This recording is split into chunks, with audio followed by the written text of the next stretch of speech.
পেন্সিলে আঁকা ভালোবাসা। প্রমির বিয়ে হয়ে গেল।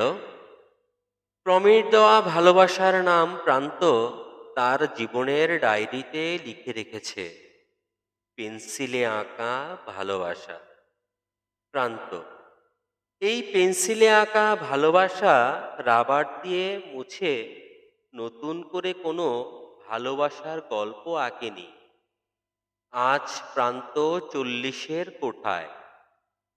নিজেকে আজকে পর্যন্ত একাই রেখেছে। প্রমির খোঁজখবর কিছু বছর প্রান্ত রেখেছে, কিন্তু পরে সেটা বন্ধ করে দিয়েছে।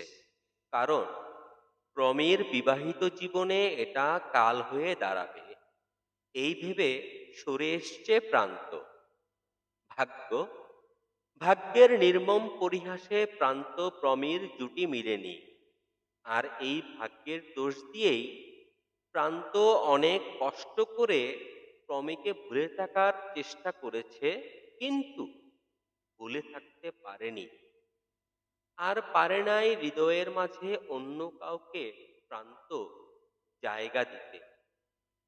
এ সকল প্রান্তদের পেন্সিলে আঁকা ভালোবাসা চিরজীবন বেঁচে থাকুক। আর কোনো প্রান্তর জীবনে যাতে এমন কোনো প্রেম বা ভালোবাসা না আসে যার নাম হবে পেন্সিলে আঁকা ভালোবাসা।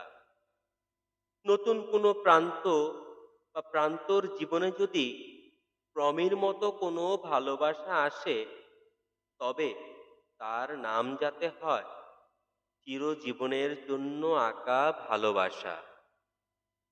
ধন্যবাদ সবাইকে।